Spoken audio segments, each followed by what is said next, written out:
Well, it's a day we will not soon forget. December 14th, 2012, 20-year-old Adam Lanza fatally shot 20 children and 6 adult staff members in a mass murder at Sandy Hook Elementary School in Newtown, Connecticut.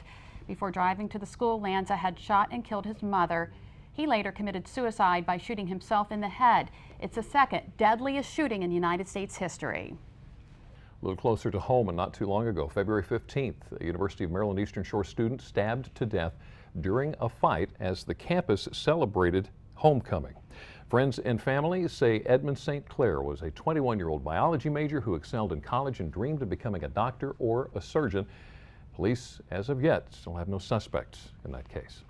And it is cases like those that have us simply asking why. Well, it's a question former Baltimore City homicide detective and now Pocomoke City Police Chief Kelvin Sewell tries to answer in his book, Why Do We Kill?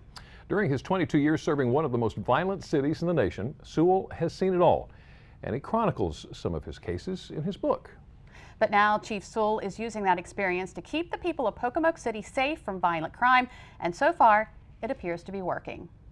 On the streets of Baltimore, homicide detectives don't get caught up in crime statistics. Instead, their job puts them in the minds of killers.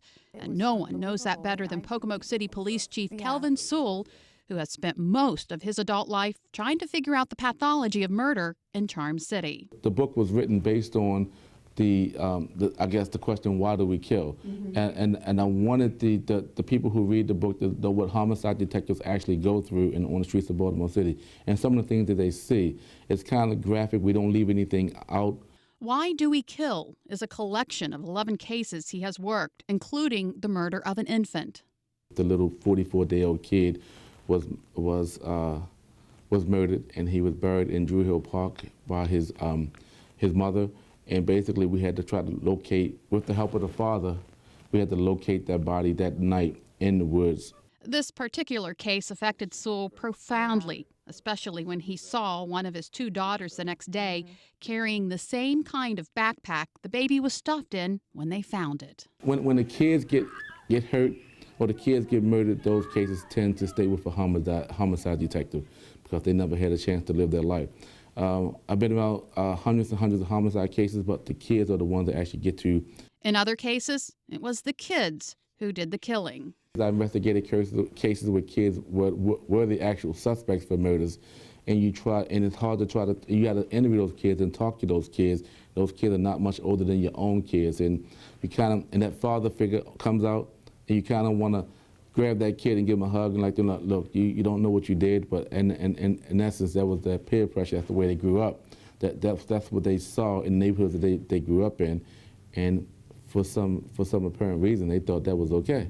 As to why people kill, Sewell's book doesn't narrow it down to one particular reason. He does mention that not one of all of the dozens of young suspects he interviewed was able to recite the entire alphabet.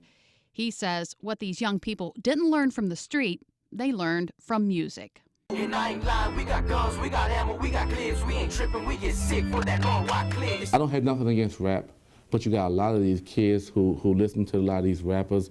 It's some good rappers and I think and some not so good rappers. The not so good rappers are the ones who talk about, rap about drugs and murder and violence, and I got my 9mm and stuff like that.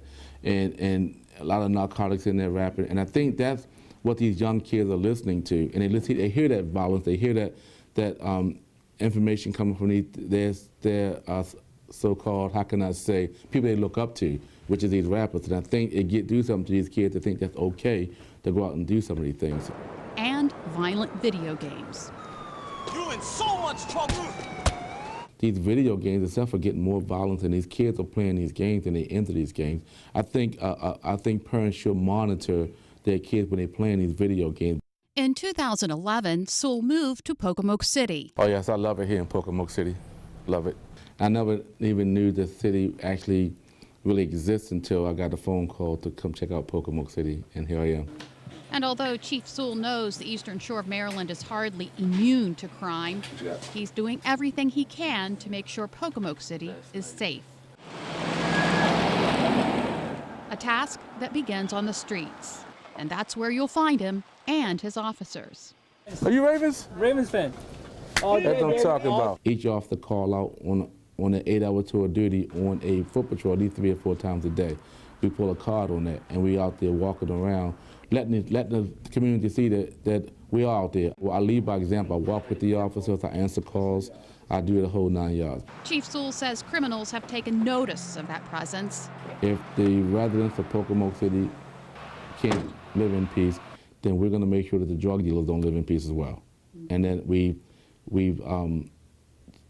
I chased a lot of people out of Pocomoke City who shouldn't have been in Pocomoke City, who break the laws. And those people, and that's what, I think that's what's making the atmosphere for the people around here feel a little bit better, because most of the criminals who were here are now gone. And when police are not on the streets are still being watched through 9 cameras strategically placed throughout the city. We see people standing here, this little white sign right here, it says no loitering. And so we can monitor that.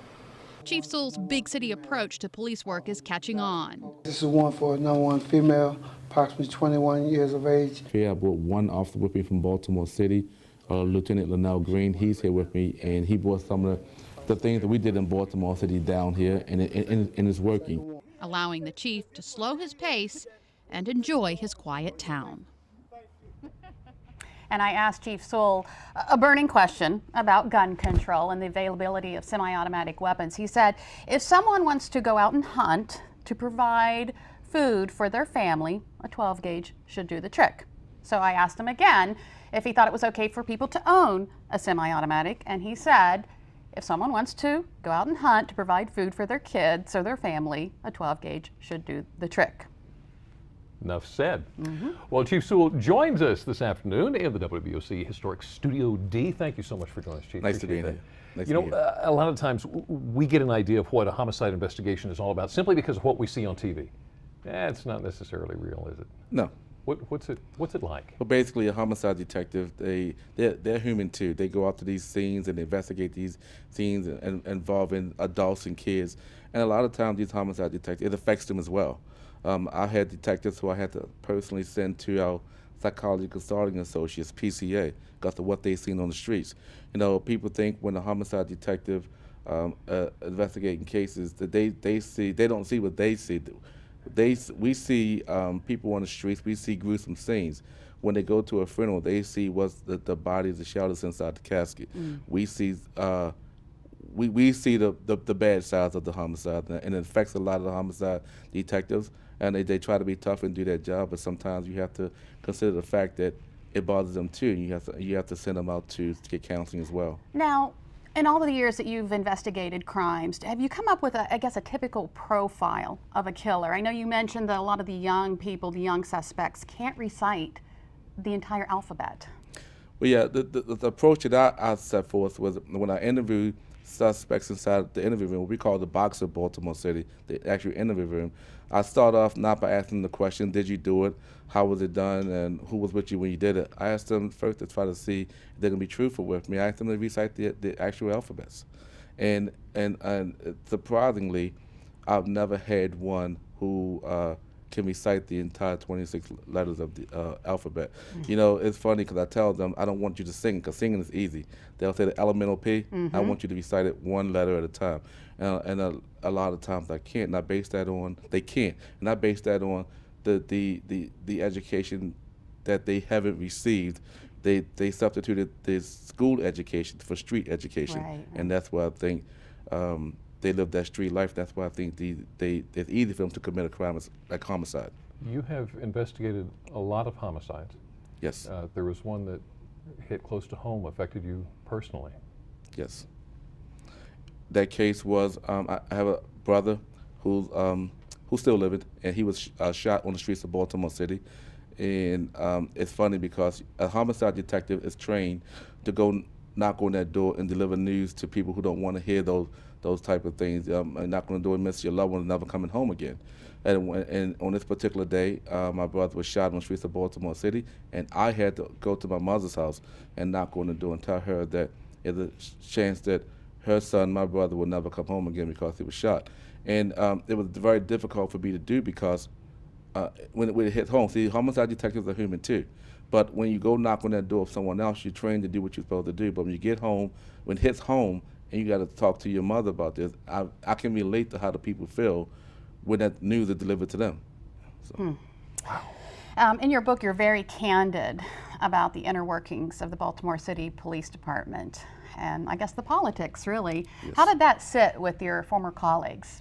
Well, you know, it's funny because when I wrote the book, and they were some of my biggest customers, the homicide detectives, the state's attorneys, the judges. Everybody loved the book, and I was surprised. It took me 2 years to write the book, and when I wrote it, I was surprised to see how many people took to it. It's the real thing. I didn't hold anything back, and I got so many positive responses to it. I even got a trip to Europe to Scotland to promote the book, and so many people over there were so intrigued about why do we kill, because of the why. I didn't know the why was that big over in Europe, but apparently it is.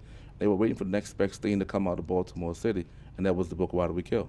All right. Chief Sewell, thank you so much for joining us. It is a very fascinating book. I read it in one night, and if you would like to read the book or would like more information on Chief Sewell and the Pocomoke City Police Department, go to our website, delmarvalife.com.